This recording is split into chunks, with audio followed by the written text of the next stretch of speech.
Hi, NOSA group. It is Shamika. I'm coming in today to talk to you guys about how to start your staffing agency. So I'm going to give everybody the opportunity to jump online. I think this will be an exciting Facebook Live tonight. So definitely, if you have the chance, jump in, even if it's just for a couple of minutes as well. Welcome to everybody. I wanted to try something different today. So go ahead and drop a heart emoji if you have been in business for less than a year, the thumbs up emoji if you've been in business for 1 to 3 years, and then the smiley emoji if you've been in business for 3 or more years, so we can see who we have here. Hi, Eric. Hi, Tanya. How are you guys doing? So we're just going to give everybody a couple of more minutes to jump online. Again, we'll be talking about how to get your staffing agency started. I think this is going to be an exciting Facebook Live tonight. I think with a lot of good questions answered, as well as you guys get the opportunity to ask me some questions.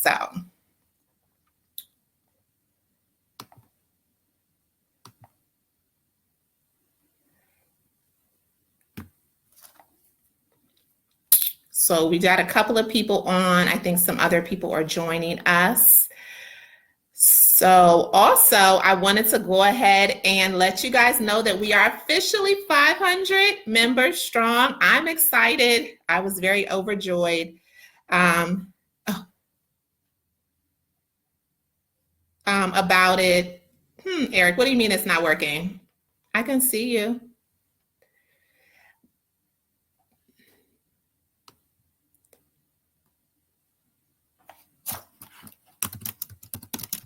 So we are officially 500 members strong, a little bit more than 500. I think we met the 500 on May 31st. Again, let us know if you if you're just coming in. If you've been in business for less than a year or you're just beginning the starting process, go ahead and drop the heart emoji. If you've been in business for 1 to 3 years, go ahead and do the thumbs up emoji. And if you've been in business for more than 3 years, go ahead and do any of the smiley face emojis. So I can just get an idea of who we have online tonight. So, all right. Like I said earlier, I think it's going to be hi, Winsome. I'm pausing a lot. Oh, okay. Is it still pausing? I know we're having a, hi, Joe.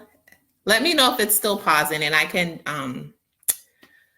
hearts. I see a lot of hearts, a lot of thumbs up.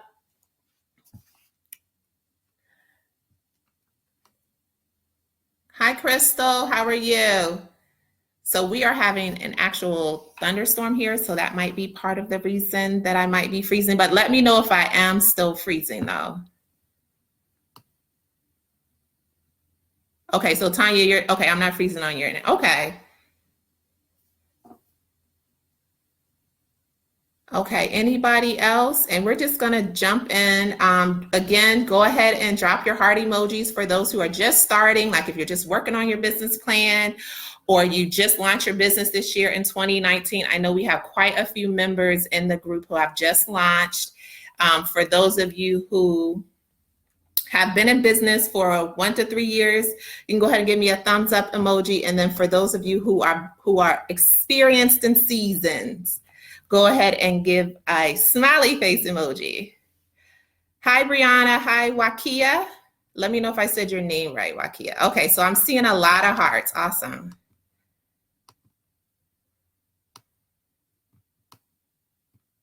Okay, Brianna, thumbs up. That's what I want to see. I think we have I'm just going to wait a few more minutes and then we're going to get started. I shared a little bit earlier that the group is growing. We officially hit 500 members May 31st. We're a little bit over it, which is exciting for me. So we're a great group that's, yeah, okay, good. We're a great group that's super engaging, which is kind of the purpose of the group and very helpful to one another. So I want to continue that as we grow.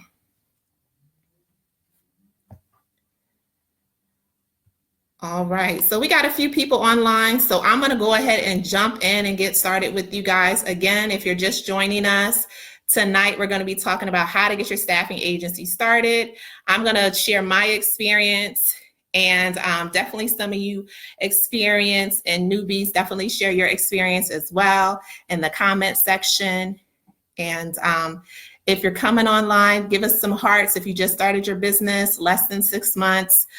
Thumbs up for those of you who are 1 to 3 years in the industry, and then smiley face for those of you who are seasoned and experienced and have been working staffing agencies for 3 years or more. So I dropped some questions in the actual event box when we got started, where I kind of said, you know, well, what is it? What do we need to do? How do we get started? So I'm going to start off the Facebook Live tonight with answering those questions. So all of the answers that I have, for the most part, are from my experiences with my agency. I think there is some variation depending on your location, as well as, you know, the number of facilities, hospital, clinics, types of places in your area.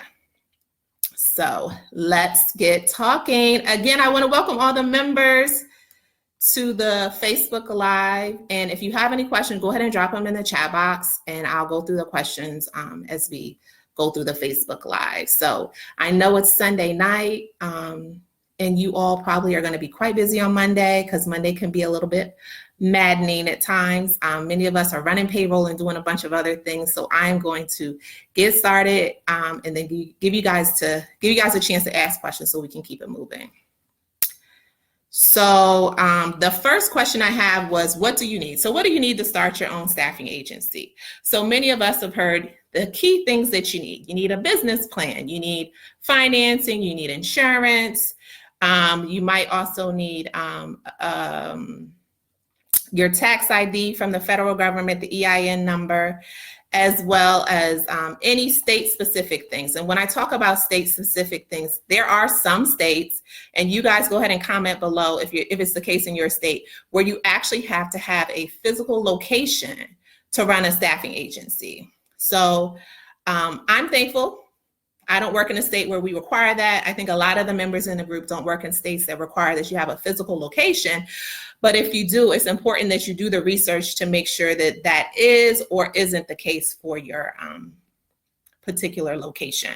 So you want to know, you know, whether or not your location requires that you have a physical building. So you need a brick and mortar building, as well as have a business plan in place that has your marketing, your strategic plan, your recruitment.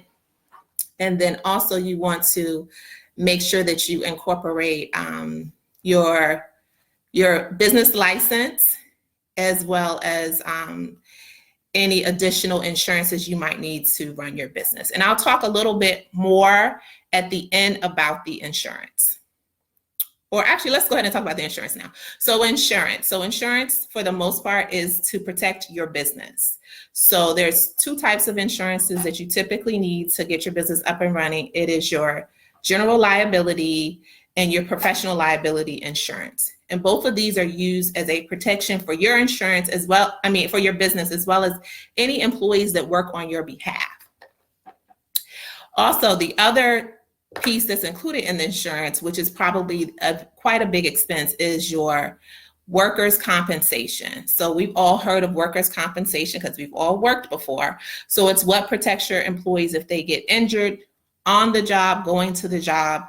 And many clients and some of your bigger contracts are going to require that you have that in place as well.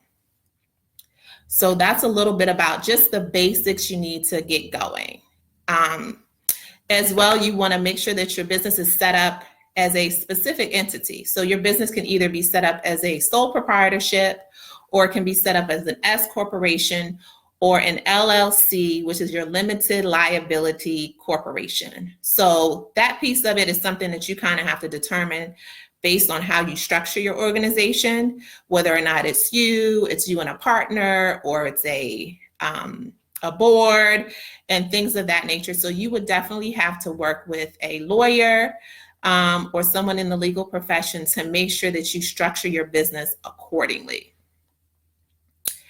I will say the most common types of business entity that I've seen, and as well as the case that for my particular agency, is a limited liability corporation for a couple of different reasons. But the main reason is just to protect yourself and your personal assets from any sort of legal situation. So it separates your personal assets from your business.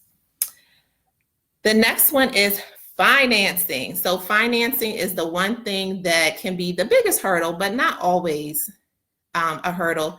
And some of it is based on how you structure your organization. So some of us here in the group have set ourselves up where we are self-funded. So we obtain the finances through family or friends, savings and things of that nature. And then there are a few of us who have also gotten the money as a loan, as a home equity loan or a line of credit from our bank. So that's an option with regards to financing.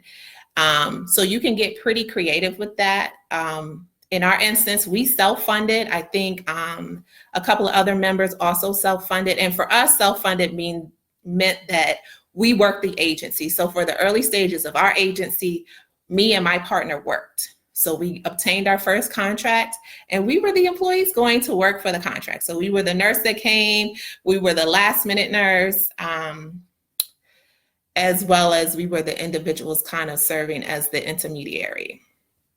There are some other options and they're all shared in the group, and I'll tag them below. And that's like payroll funding or PEO, which is professional employer organization. So those are definitely options. Just like with anything that you're doing regarding business, you want to make sure that you're doing your research to see, does this fit for me and what I'm trying to do?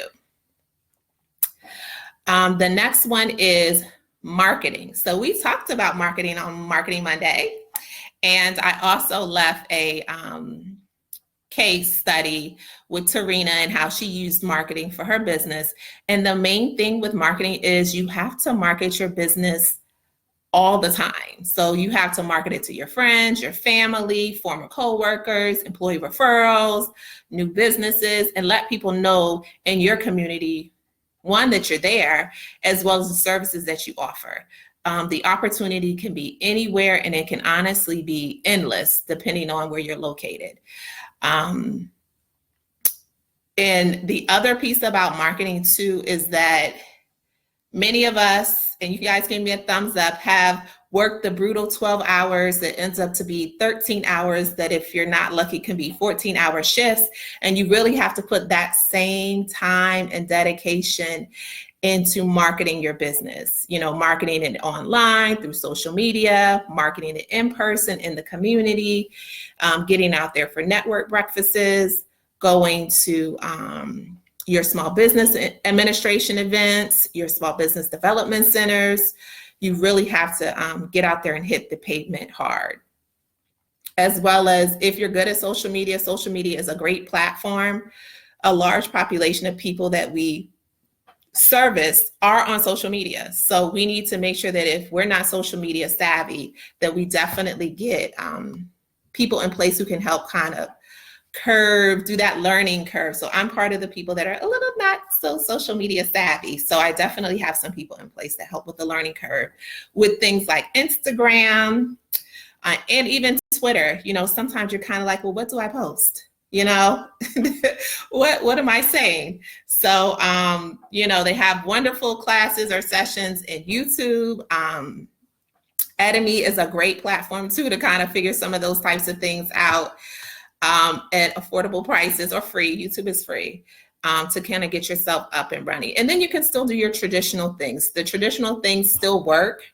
But I think some other things will give you a lot more leverage. So traditional things as far as marketing is concerned is business cards. So everybody should have business cards, as well as everybody should have a Facebook business page. I know some of you guys are working on it, but if you have a website, you should have a Facebook business page. Also, you should have, brochures, marketing cards. All those things are great resources just because they make it more tangible. So when you get out there in the community, you can give a business card, but if you maybe give a poster card or a marketing card, when people see that, they'll associate you with that particular business.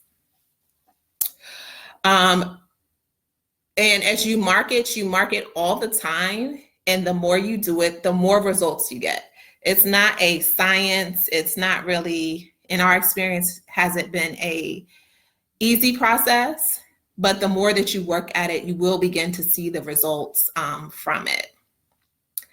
And then the next thing that I have is recruiting. So who do you want to work for your business? You want to make sure that you do your due diligence with the people that you want to work for your business. And make sure that when they're out in different clients' contracts, that they're actually representing your organization appropriately. And the best way to handle this is show up. We've shown up at facilities where employees work. We've shown up at facilities and employees didn't know we were there. We talked to administrators and directors of nursing because we want to make sure that our agency not only is well represented, but they want to continue to do business with us. So sometimes, because for many of us who work virtually, it can be a little bit challenging to do as much face-to-face with your employees, but it's important that you also take that extra step in going to the places where you have contracts. And if you want to, you can drop off donuts or candies or whatever, but you want to make your presence known to your employees as well, that you see what's going on. And you don't necessarily have to have like an interaction with your employee, but you just want to kind of, see, and then, definitely follow up and say, hey, I went by the facility today. They said great things about you. You're doing an awesome job, so on and so forth. So the next question I have, so I talked about what you need with the business plan and the insurance and the business license. So now we're going to talk about how much does it cost. So there are two separate things with regards to the cost of starting your staffing agency. So one is the actual initial cost. And that's the startup cost, which will be the cost for your business license. And this will be whatever your particular state requires regarding getting a license to do business in that state. Any of the administrative fees that you may have with regards to incorporating your business entity, whether it's an LLC, an S corporation, and then also any filing that you may have to do with your local state, that would also be something that you would have as far as a startup cost. And then you also have a separate cost, which is your operational cost. And this is typically what people are asking when they say, how much does it cost? So your operational costs will be costs that you have on an ongoing basis. That looks like payroll, that looks like unemployment taxes, that'll be your insurances, like your general and professional liability and your workers' comp. That'll be any overhead if you have a team working for you, or if you're paying fees to a professional employee organization or a payroll funding company. So let's talk a little bit about more about those costs. So those costs can range, and a lot of the range is based on how quickly and how rapidly you want your business to grow. So for our business, our costs were a lot lower just because we were the business. So we worked and the money went back into the business. If early on in the stages that you decide to open up your business, you have employees working, that's when you have the additional costs that we talked about, in addition to, your payroll taxes, state taxes, unemployment taxes, all those types of taxes as well. And the cost range that I can give you guys, because it's just a range, because every situation is different, can be between $5,000 to $10,000 is what you would need to operate a payroll situation for staff and yourself with regards to all of the, expenses for running the business operations. And then you have to think about, well, are you operating any sort of platforms, a scheduling platform? Are you running any sort of accounting platform? Those costs as well, you have to factor in. And you may be having those costs pay out every month. They may be costs that pay out every quarter or every year. So for us, it was between $5,000 to $10,000 that we set aside. And I believe I believe the figure that they quote is that you want to have for the payroll piece at least 3 months of payroll. So if you have 2 employees, you kind of want to figure out, for these 2 employees working this many hours a week, how much can I estimate in my budget for their payroll expenses? The next question I have out here is, how do you get clients and contracts? So a big piece of getting clients and contracts is actually doing the marketing. You have to market your business. I don't know, and you guys can chime in. I don't know how many agencies have just gotten clients through referrals, or even just gotten clients from your website. For us, our website is just a presence. We do get a lot of applications and people who are inquiring from the website. We have not obtained any clients from our website, but ironically, we have obtained and had organizations reach out to us through LinkedIn, which is a little bit surprising for me, just because I'm not as familiar with LinkedIn, but we've had maybe 2 or 3 organizations reach out to us about providing services through LinkedIn. So make sure you got your LinkedIn page set up. And then finally, I think it's important as far as how do you get clients is I mentioned before, the Medicare.gov list is awesome. It gives you all the information that you need to be able to get started.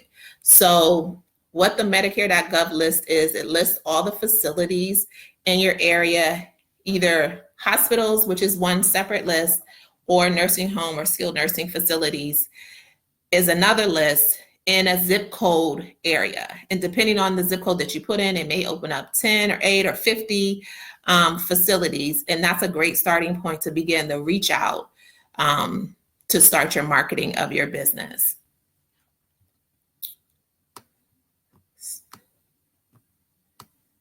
Hi, Angela. So the other piece was, as far as obtaining clients that I wanted to share with you guys, is the vendor management system. So we, as are a couple of members in the group, are a part of a vendor management system. There's a couple of different systems out there.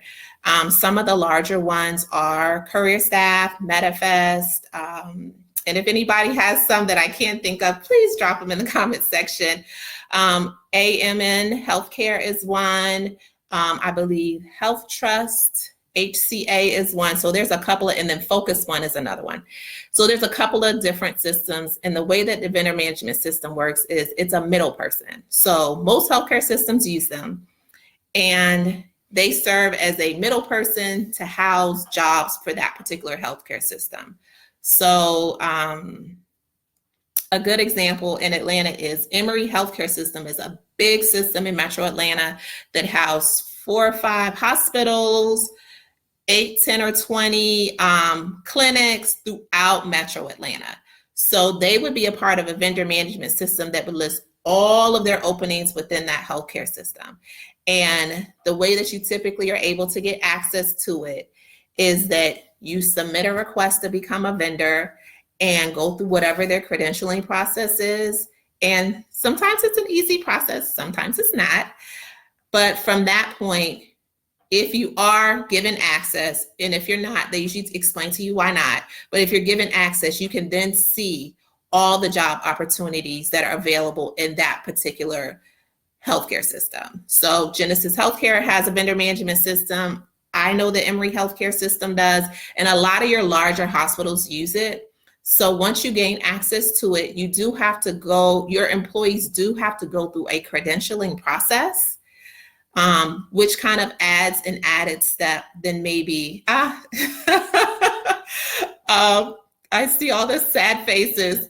It adds an added step, then maybe working with direct clients.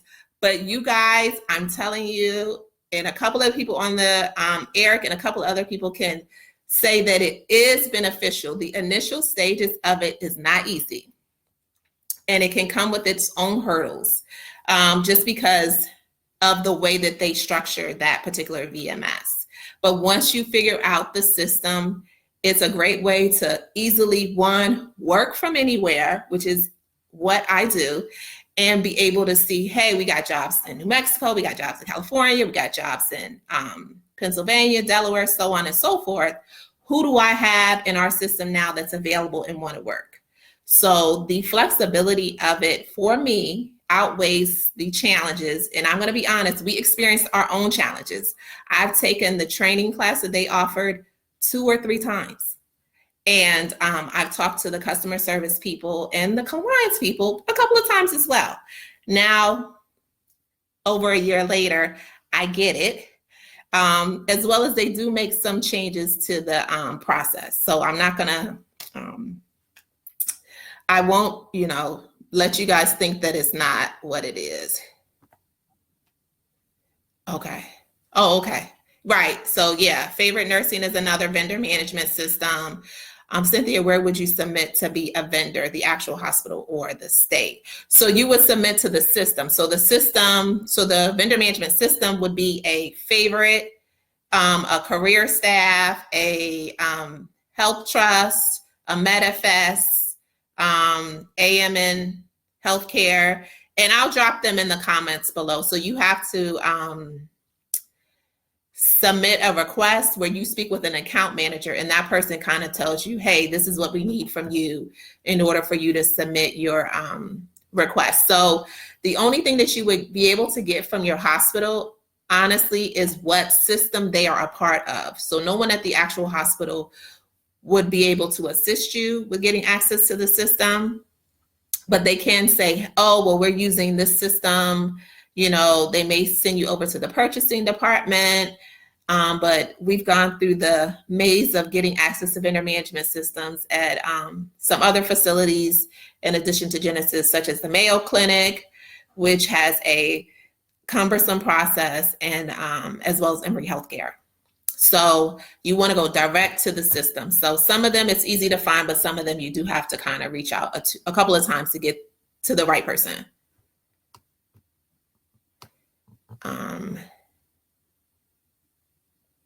Great question, Melody. I like that one. Okay, so Melody's question is, what is your revenue when dealing with VMS? Is it more in hospitals than long-term care? So from my experiences, hospitals and long-term care both use VMS, and how much they use it depends on the area. So a great example is your major metropolitan cities will use them consistently. So Atlanta, Philadelphia, Washington, D.C., New York City, those hospital systems will use them consistently. But in areas where there may not be as many hospitals, but maybe a little bit more of a long-term cares, you'll benefit from there. And I think, and let me know if I'm going in the right direction. I think your question is more of like the payout, like which one pays better. It just depends. Some people assume that because hospitals typically pay their employees more, they would pay the agency more, and that's not the case. So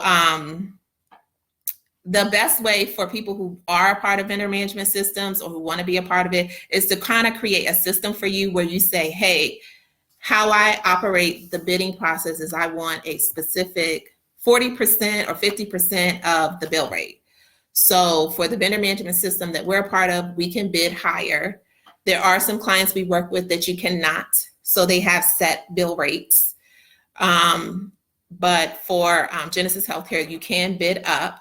And then you kind of determine from there whether or not it's a good contract. And that's the same case for hospitals. So some hospital systems, there's a bidding range, and it's not to say that in that range you're going to get what you want, but you might get a little bit closer.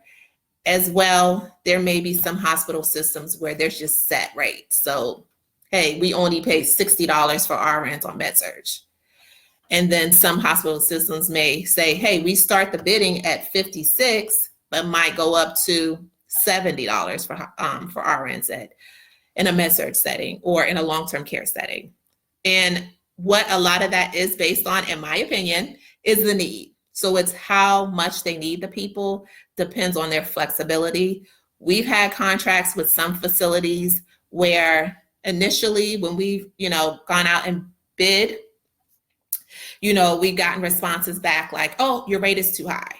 But maybe later on in the month, especially around the holidays, they're more flexible. They're more flexible with the credentialing. They're more flexible with the rate.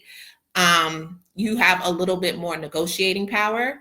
So the summer season as well picks up a little bit more for us also. So it just depends, Melody.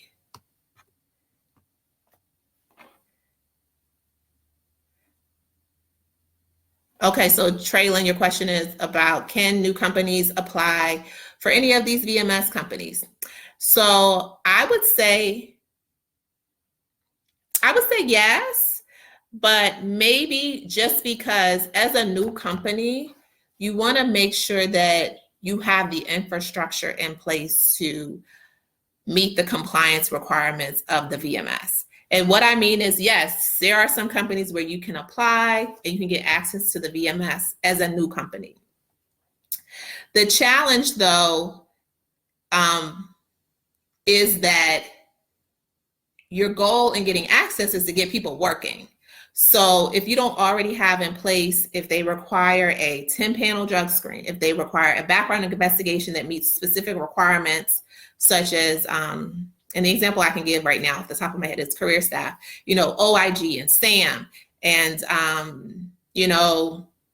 American Heart Care Association, CPR and things of that nature. If you don't already have that stuff or that infrastructure in place in your organization, it may be a disservice to you just because they do require high insurance payouts or payouts.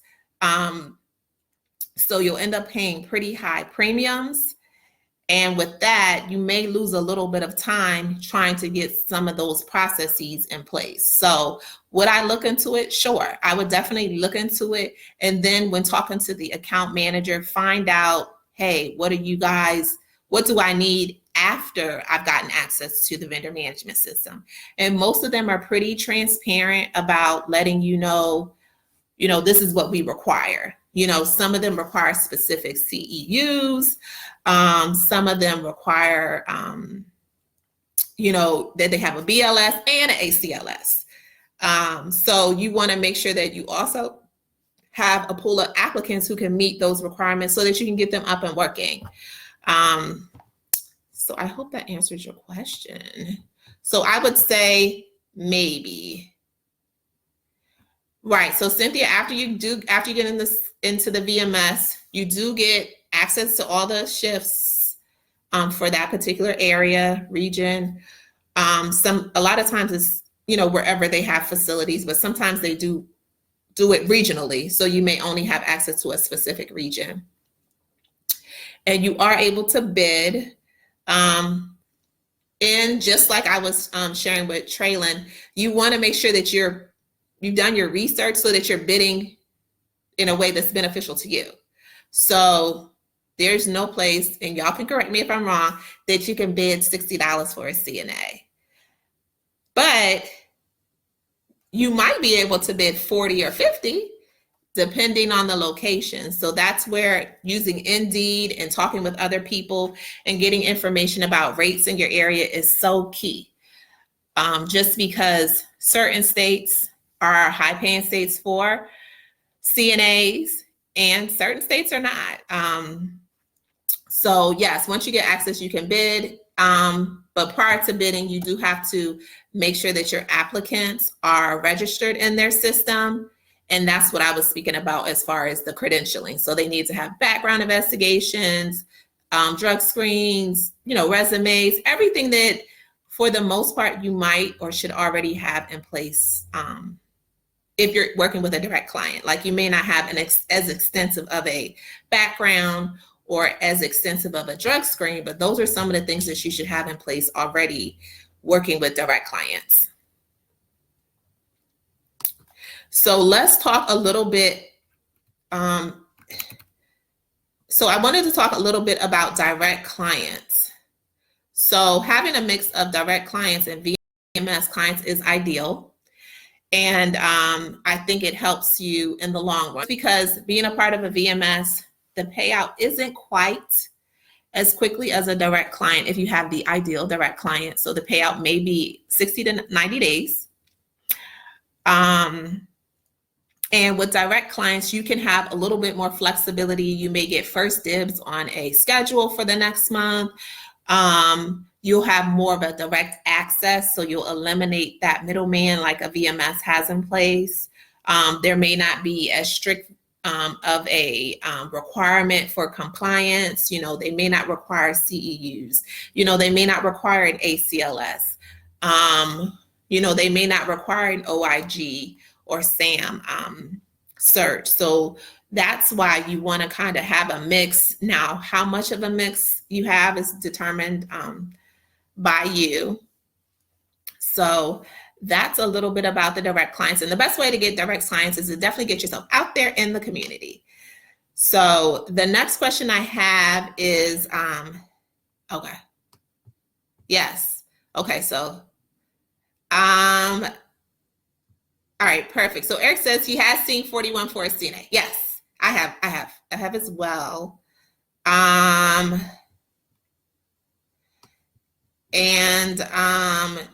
Traylon, you say, how do you decide how much your company actually pays your CNA? Do you have a set rate or it varies depending on what facility you work? So we use a formula. We pay all of our employees, all of our CNAs the same rate. It's a competitive rate. And based on that rate, we bid 40, 50% above it. And then that's what the additional monies will come back to the business. I've found that keeping the rate set is wise for long-term care. When you go into the hospital, there's probably a need to have a little bit of wiggle room as far as the different specialties. So right now we're not outside of we don't work with any clients that have multiple floors. So we do have a client that is a hospital system, but they're more of an LTAC hospital. So they only run your med surge and ICU floors. And then also we do long-term care and skilled nursing facilities exclusively. So we keep the rate simple for us. Okay. So Eric says it does vary. I will try to pay my people well so they will stay with me, but also make at least 35% on them to cover all my other costs. So, okay. I agree, Eric. So, right. And it's really based on how you want to run your organization. So I think you want to kind of figure out what works best. But I totally agree with Eric. You want to pay your people well, you know, as much as we want people to get into the industry and just do it because they love it. As healthcare professionals, we also know that people have, you know, responsibilities, families, mortgages, and things of that nature. So you do have to factor in a fair rate for your area. So the rate will definitely look different in different areas. So you want to make sure that you're doing your research to find out what that looks like. You don't also want to go too high where your business isn't making any money. So a nice mix of the two. And sometimes you have to play around with it to kind of get to that good space as far as your rate is concerned. I do know there are some states that pay different based on the shift that you work. So that's also something to take into consideration as well. Most of our people work 12-hour shifts. We don't vary the shift based on the shift that you work. But that's a good marketing tool if, say, you have a place that has issues with paying like weekend and overnight shifts. So you may want to offer a different rate in those instances. So the next question I have is, what is the best path to take and why?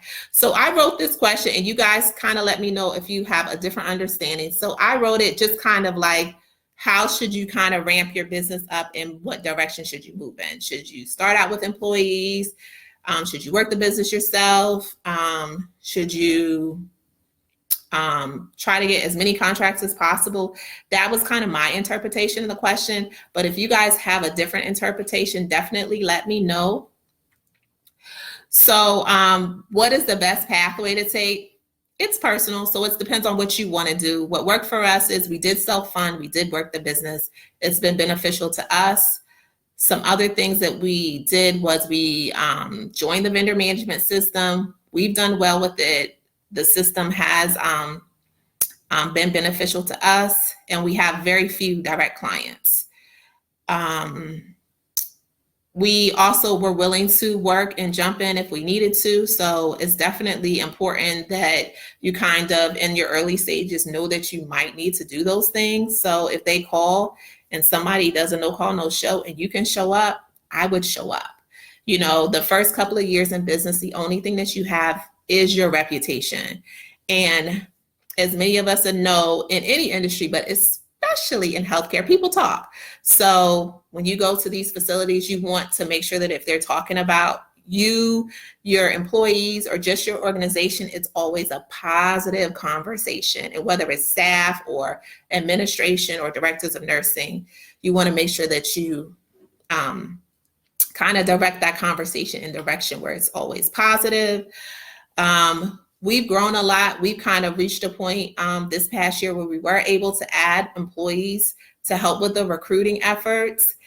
And that has been a saving grace for both of us, just because early on, we were still really working 12 to 16 hour shifts. I know all of us have worked a 12-hour shift or 14, 15, 16-hour shift, but we still did it. You know, I was up at 6 a.m., done it 12 p.m., and I might end up getting the 2 a.m. call out for one of our staff members. So I am grateful to not have to do that. But if I needed to, I would still do it.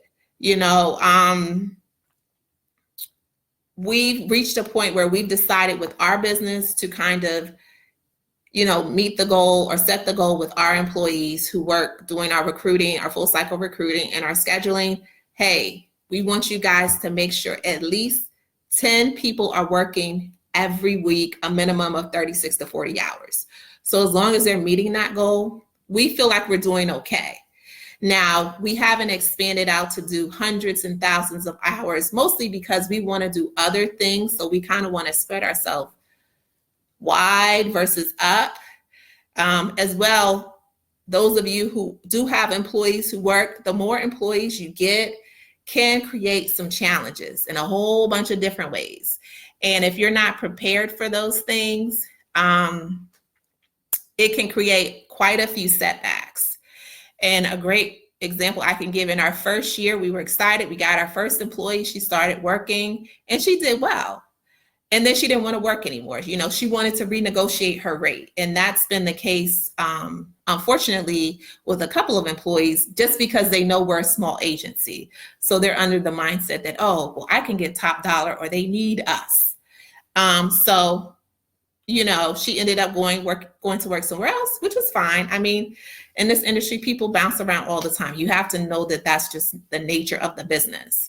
But we went on to get a couple of contracts. We got a nurse under contract. We got a couple of more CNAs under contract. So the cycle of the business is ever changing. We've hired 10, 20 employees and then had 2 or 3 disappear.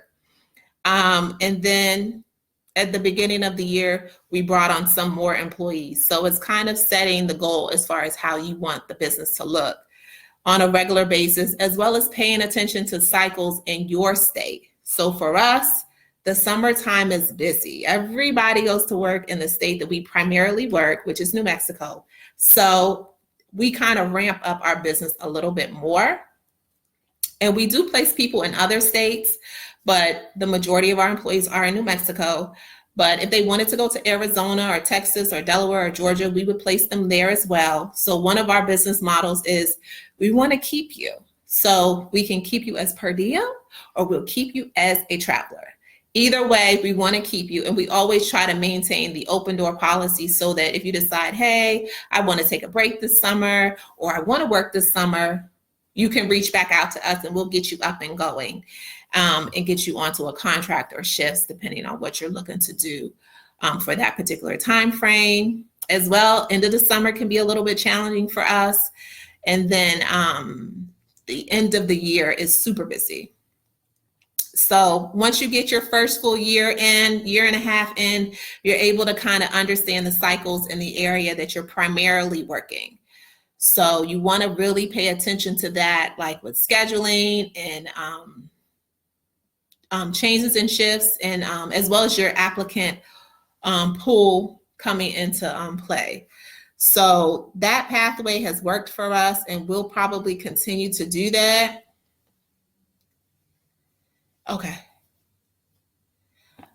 Okay, so Thais, you said, can I give you an example of a breakdown? Okay, tell me a little bit more about an example of a breakdown. I'm not sure what you're referring to. And then Eric said, can you talk a little bit more about how to handle paying their invoices on time? Actually, Eric, I think you have a great example. So, but I'm gonna, as far as clients not paying on time. So as I mentioned before, we primarily work through a vendor management system. We have worked with other clients. We also did a flu clinic last year. And we haven't had that issue that much, but I will talk a little bit about the issue that we did have. We had an employee who was under contract with us, and with a guarantee of 32 hours. So essentially what that means is the facility's saying we're going to give her at least 32 hours. If she doesn't work or we don't have enough, so we're going to give her at least 32 hours. If we don't need her, we'll still pay up to the 32 hours. So that's what a 32-hour guarantee means. But this particular employee took it up on herself to also work with another agency that was also in our vendor management system and began to pick up shifts with this other agency. And I'll call them agency ABC. So she was under contract with us for 32 hours as Safari Healthcare, and then she was doing maybe 16 hours with agency ABC. So in that scenario, when we began to get our timesheets, we had a lot of problems. And to our surprise, once we peeled back all the layers, our payments were being sent to agency ABC. And we had to do a lot of back and forth. It took us about 2 weeks to get it corrected, to have the monies pulled back from that agency to come to us because she had the contract with us as well. We had to have a nice conversation with her about what was going on, because she was really the catalyst that created the situation. And I don't have a problem with people working with more than one agency. Just let us know. And that's what she didn't do. So it took us maybe about 2 weeks to get everything corrected. And then it took us about a month extra to get paid out for the contract that she was under it ended up being like 2 weeks that we missed. So we ended up having to wait a month to get paid back those 2 weeks and have everything properly corrected. Because honestly, which I think is the case with clients too, Eric, they're not concerned about paying you. So if we hadn't caught the error, that VMS wouldn't have necessarily gone back and be like, oh, we didn't pay ABC, we paid ABC instead of Safari. If we hadn't caught it, they would have kept moving week after week while she was under this contract. So it's important to stay on top of it, as well as, get in touch with the right people and then hold them accountable, hold the employee accountable because she was the cause of it, as well as the VMS, because that wasn't they should have caught the fact that she was doing it and alerted us so that we could have corrected it sooner, prior to 2 weeks and 3 weeks into the contract. as well. And just kind of like a tidbit on the clients who don't pay, it happens. As small businesses, you have to figure out what works best. I think in most instances with direct clients, most of you guys, and you guys let me know, we did a 30 to 45 day payout. And we've actually had pretty good results with that. But if you don't, you need to make sure in the contract that you identify who do you contact if there's a delay. You want to make sure that you follow up with the right person. You want to make sure that they know that you're serious. And kind of know what the next step is. So after you've contacted them, you've given them some time, like, what am I going to do next? And you'd be surprised how some big agencies, big and small, big facilities or companies won't pay their invoices. And, sometimes they're honest mistakes. We all know facilities management changes, all that type of stuff happens quite often. But sometimes it's just, might be the response that you get. And then I think, Eric, correct me if I'm wrong, I think you have them on a same day or same week pay for your situation with the facility that didn't pay. And that might be an option too. And there is a way, I think, you should do a webinar, Eric, about that. I think you should. I think there is a webinar. I think there is a way to find out. I've never seen a website, but I've seen websites on similar topics about reviews on facilities payment history. So if I find it, I'll definitely let you guys know. But at this time, I don't know off the top of my head. I know that there are a couple of different Facebook groups for similar topics about facilities that cancel a lot, but I haven't quite found anything on facilities that don't pay. But if I do, I'll let y'all know. So a long-term care pays $41 for a CNA. How do you break that down? Down the pay, the CNA and agent. Oh, okay. Okay. So the example I can give is, so if your agency is charging for a CNA $41, I would, and I'm gonna have to do the math on this. I would say that we would want 41% or 35% of the $41 go back to the agency. So you guys have to tell me what that number is. My calculator is not working. So that's how we would break it down. I know the one time my calculator stops working on my phone. Anywho, if you guys get the number, let me know. So we would do 35 to 40% of that comes back to the agency, and whatever that amount is, we subtract that, and that's how much the CNA would get paid. Okay.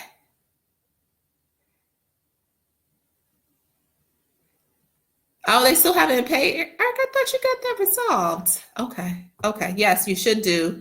You should do it, especially once you get it resolved. I think you should do something about that. Seminar, a webinar or something on it. I think that would be quite helpful. So if anybody has the numbers, so the CNA, we're charging the agency, or the agency is charging the facility $41 for the CNA, and we want to get 35% of that back to the agency. So what is that number, guys? If anybody can help me out.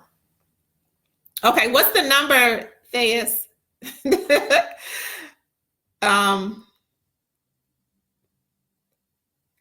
So that's how we do it. Some people do flat rates. Some people do formulas. Some people do percentages. You kind of have to do whatever works. Okay, let's see. Did anybody get? Okay, so the CNA makes $26.65 and the agency makes $14.35. So Thank you, Warren. Okay, 35%. So actually, I think we do more like closer to 38 to 40. I think 26 is high. So I just threw a number out there. Thank you. You guys are awesome. Yes. So that's how we do it. And we do that for all of our rates. Gotcha. 26. Okay. And the CNA would get almost $14. Okay, so Talia, it would be the CNA would get the yeah, I think it's Warren had the breakout, Talia. It was the CNA would get 26. That's why I say we would recoup 38 to 40% because I feel like that's a little high. So whatever number. Okay, so would that 2665 be for 1099 or W-2? We only do W-2 employees. I know there are a couple of members that do 1099. As a part of the vendor management system that we're a part of, we have to do W-2s. So I don't know about that. Or I'm not sure. We may not have to do W-2s. I feel like we did, but we've chosen to stick with the W-2s, Warren, so I'm not sure. So would that 2665 be? Oh, okay. So you guys are, okay. Right, so I think it'll just depend. So I would actually bump the percentage up to closer to 40, and then whatever that breakout is, which I think is 18, 20 something. And we would pay that out because I think 26 is high. I know in the Northeast, 26 is not high. And I believe California, 26 is not high, but for where we're located, 26 is too high.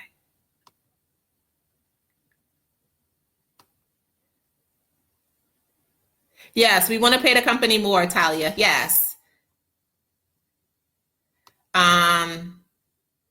Yes, just because when I gave the example, I was kind of going off the top of my head. In the area that we're working, the going range for CNAs is $17 to $18. So we're not paying a CNA $26. That's not being competitive to me. So we would increase the take home for the agency. Oh, okay, or 50-50 split, right. Right, so right, Talia. So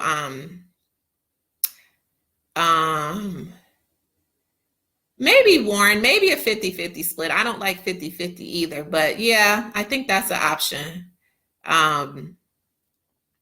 Just because 20 is not bad. I think I might want to do 19, but let's not get into too much of that. But just so that you guys got the gist, you got the idea, that's how we use our formulas. And we use the same type of formula for CNAs, nurses, physical therapists, occupational therapy assistants, CMAs, any of the roles that we hire for, we use that same formula. And that just allows us to be more consistent. Okay, and 1680 for company at 40%. Okay, gotcha. Thank you. You guys got it all figured out for me. Why am I here? So the last question I have is that I put on the list is the reward worth the work? So we've been in business. We started in 2017, and we are slowly creeping into our third year, ending our second year of business.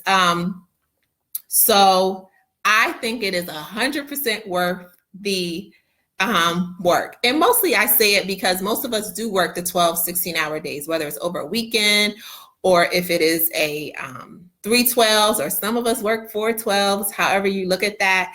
And unfortunately, the industry is heavily saturated with a lot of big businesses. So your major companies, Maxim and AMN Healthcare and Supplemental, have the market really locked down. So what ends up happening, in my opinion, is that having all of those companies involved with the staffing healthcare industry pushes our rates down. So we, like even the instance that we gave with the CNA making $26, of course, I would love to offer that to a CNA, but you don't want to create an expectation that you can't continue to meet. But you do want to be fair. Like I feel like 20 is good, 19 is good for our demographics. And then in different areas, it can look a little bit different.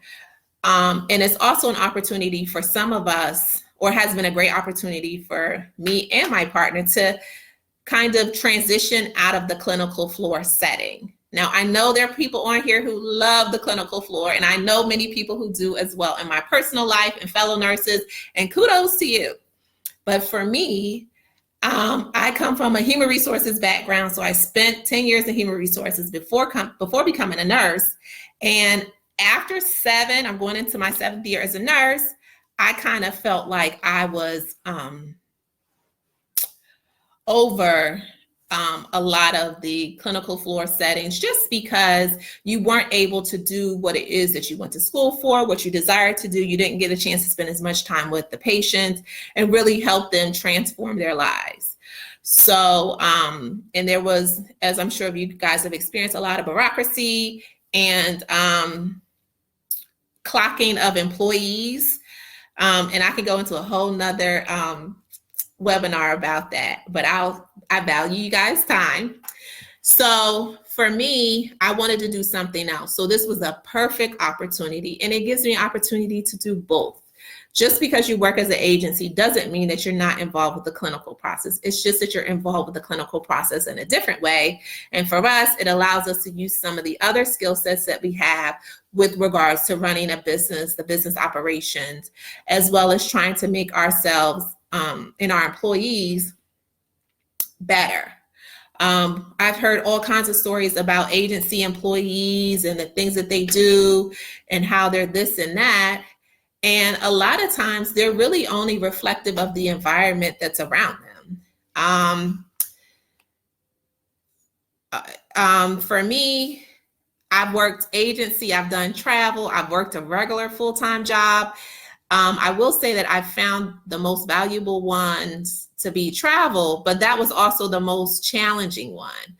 A lot of times,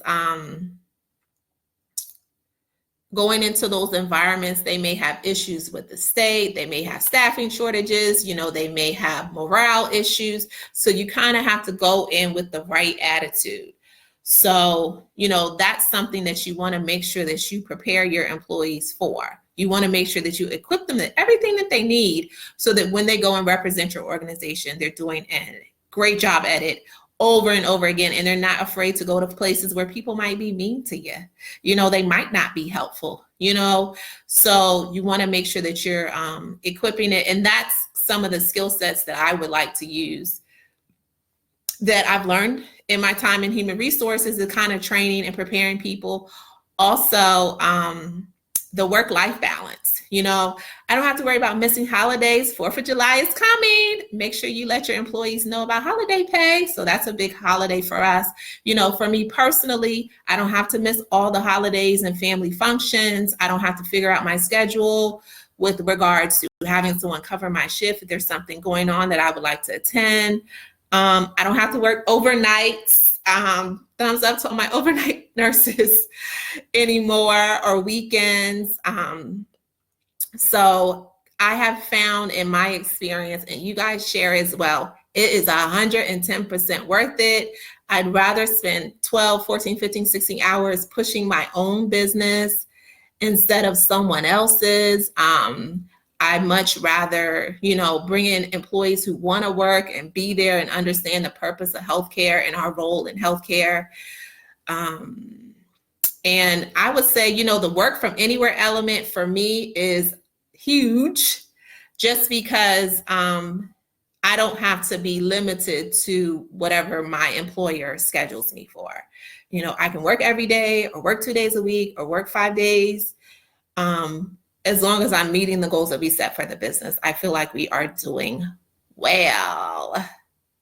So, all right, guys, I've been talking you guys up. So let's drop some questions and let's wrap up.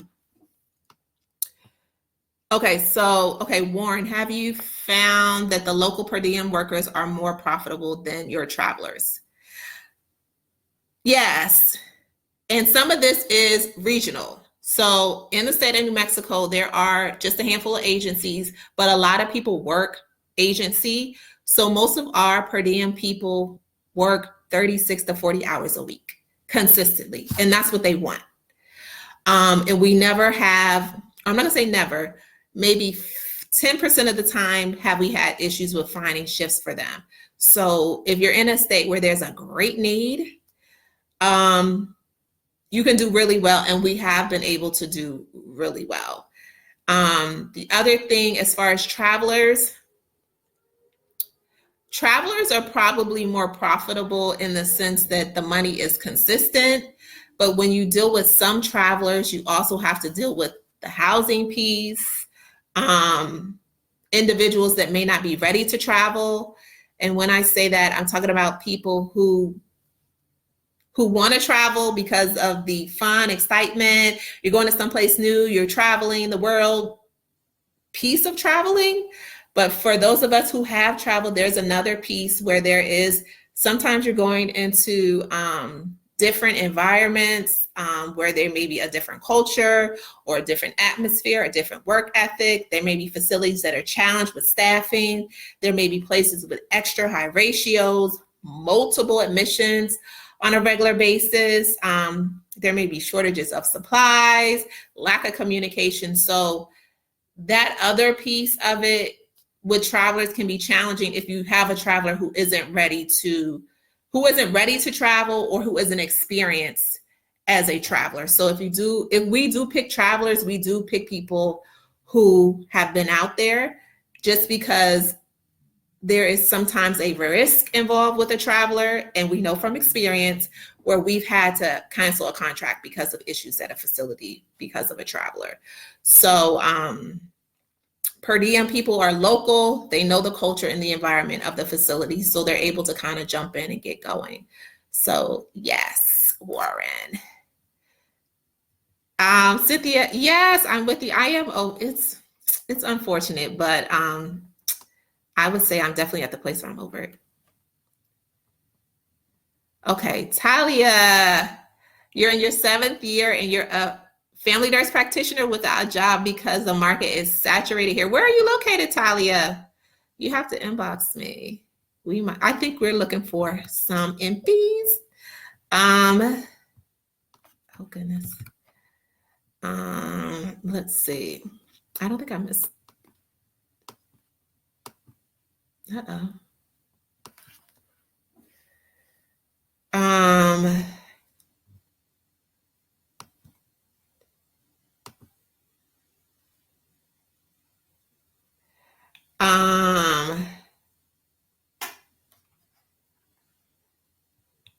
Okay. I think this my technology. Okay, so I might miss some of the questions. I'm going to open up my window a little bit. So Jarvis, you're asking, I'm frozen.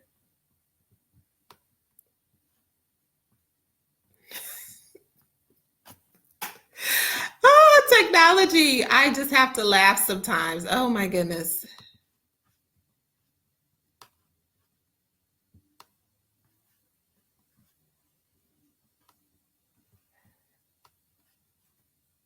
Okay, I'm back. I'm sorry, I was frozen. This technology, wow. Okay, so Jarvis, you asked, do you know any VMS, NPS accepting new vendors? I just completed paperwork for career staff. I reached out to Ringo. I'm frozen again? Okay. Okay, so Jarvis, the answer to your question, career staff, I believe, not sure, they are accepting new vendors.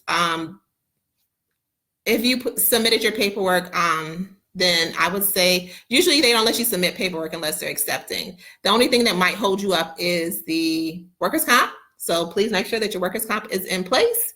And then Ringo is not a VMS, they are MSP. And we've spoken to them as well.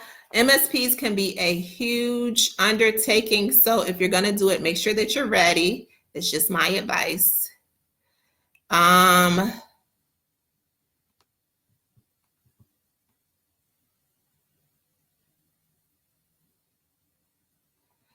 Melody, you asked, does your workers' comp come out of the 26-hour rate as well? We pay workers' comp yearly. And just a side note for you guys that are concerned about the expenses of workers' comp, it is expensive. But think about workers' comp like this. It's like car insurance. So when you're 23 and you got your first brand new car, you paid the top premium. So it's the same concept with workers' comp. After you have a year in business, your premiums will go down. So Melody, we pay workers' comp yearly. So the 26 doesn't include any sort of workers' comp. It does include unemployment taxes. So you have to pay unemployment tax and state tax. So we do include that in it as well. Let's see.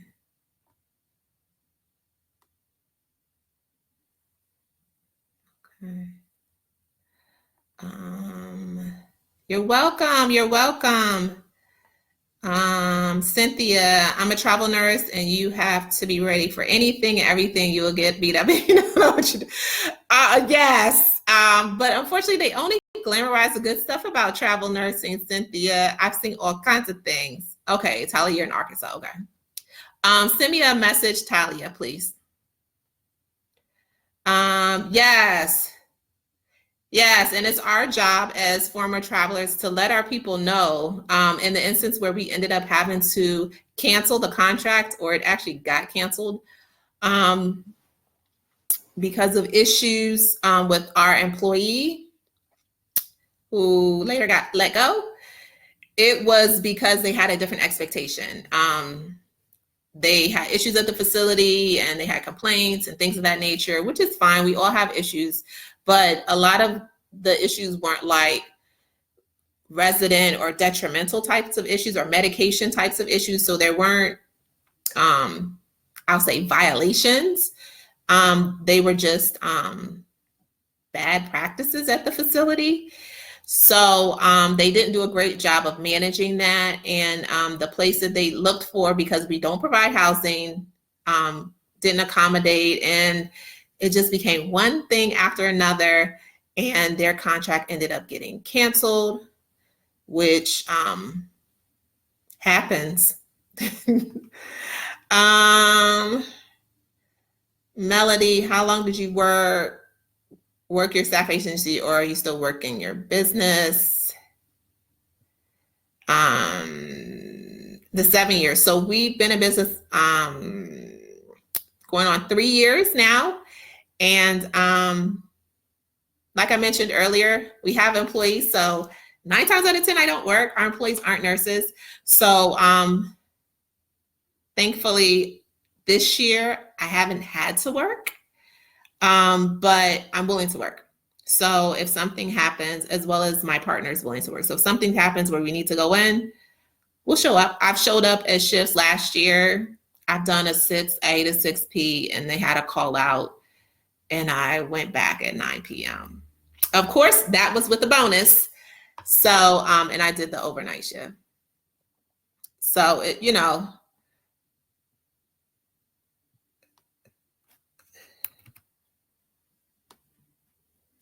it just depends. So as we grow more and more and kind of get the tweaks out of the system, it really allows us to eliminate the need for either one of us to show up for work. Right, we started in 2007.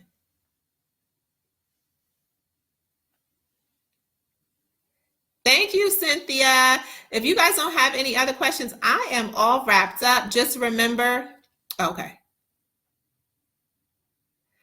Okay, I see a few more questions. Are there a provision or a contract in a group for travel contracts? Jarvis, not sure what you mean. I need a little bit more information from that question.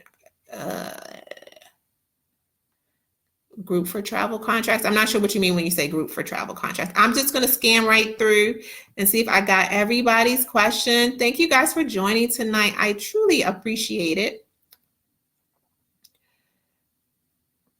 Yes, I think a lot of nurses definitely experience burnout. It's not a good feeling though. Um,